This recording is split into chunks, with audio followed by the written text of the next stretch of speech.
अध्यक्ष महोदय, महामहिम सन्माननीय राज्यपाल महोदयांनी दिनांक 7 डिसेंबर 2024 रोजी केलेल्या अभिभाषणावर मी समर्थन देण्यासाठी व माझे विचार व्यक्त करण्यासाठी उभी आहे।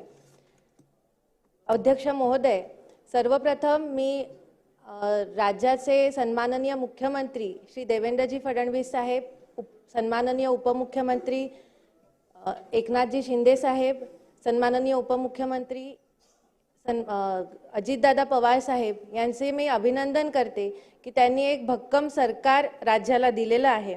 अध्यक्ष महोदय, माननीय राज्यपाल महोदयांनी राज्याच्या सर्वांगीण विकास व प्रगतीच्या दृष्टिकोनातून दिलेले संकल्पचित्र हे राज्याला प्रगतीची नवीन दिशेची जाणीव देणारे आहे। राज्यामध्ये पुण्यश्लोक अहिल्यादेवी महिला नवोद्योग योजना, मुख्यमंत्री माझी लाडकी बहीण योजना, मुख्यमंत्री अन्नपूर्णा योजना अशा अनेक अभूतपूर्व योजना महिलांच्या आर्थिक सक्षमतेसाठी शासनाने राबवल्या।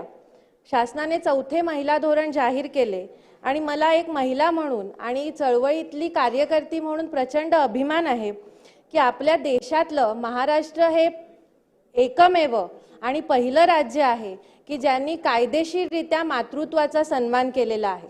1 मे दिनांक 2024 नंतर जन्माला आलेल्या प्रत्येक बाळाच्या नावामध्ये आईचे नाव वडिलांसोबत लावण्याचा हा निर्णय हा पूर्ण देशाकरता पथदर्शी आहे।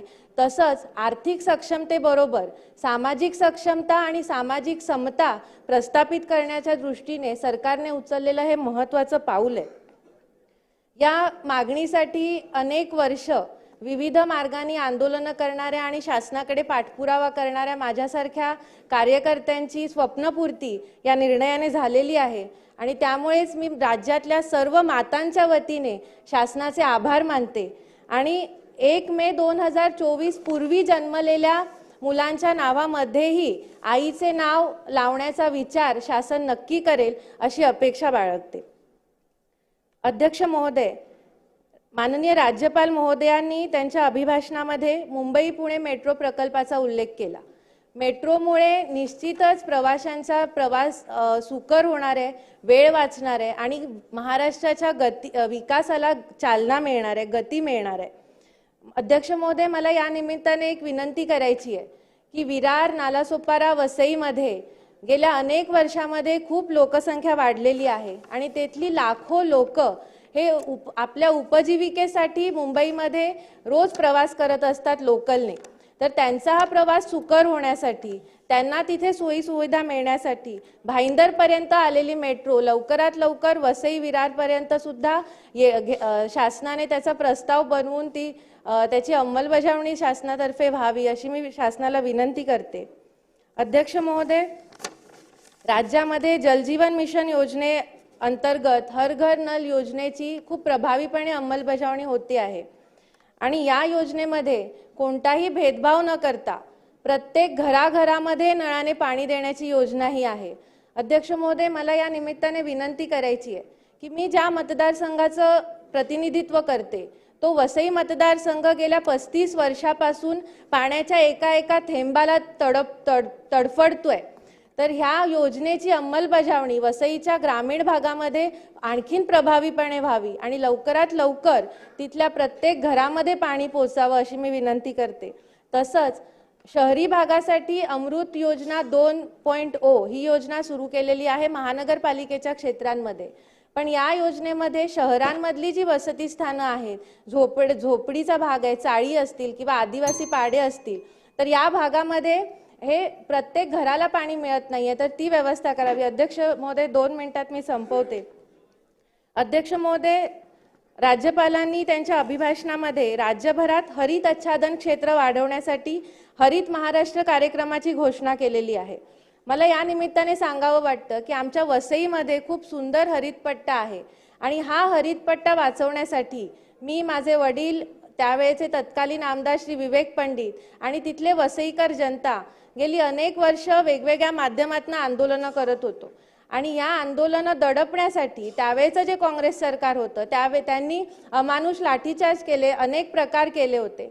पण त्या सगळ्याला न जुमानता ही चळवळ सुरू राहिली आणि अजूनही वसईकर जनता हरितपट्टा वाचवण्यासाठी प्रयत्नशील आहे। मला या निमित्ताने एकच वाटते की सरकार हा हरितपट्टा वसईचा वाटवण्यासाठी निश्चित पावलं उचलेल।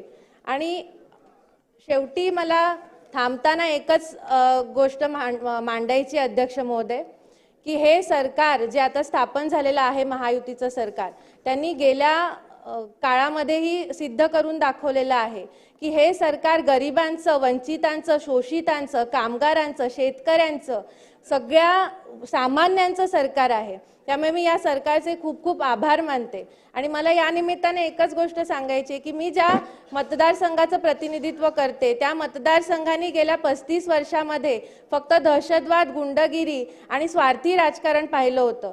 तब्बल 40 वर्षानंतर वसईमध्ये ह्या दहशतवादी आणि गुंडगिरीच्या चिखलामध्ये कमळ फुललेलं आहे।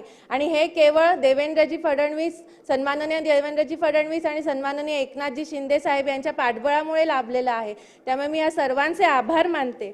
आणि या सभागृहामध्ये सगळे संघर्ष योद्धे बसलेले आहेत महायुतीचे, त्यांना सर्वांना 4 ओळी समर्पित करू इच्छिते। आणि आपले सन्माननीय मुख्यमंत्री, सन्माननीय उपमुख्यमंत्री यांच्यासाठी 4 ओळी समर्पित करू इच्छिते।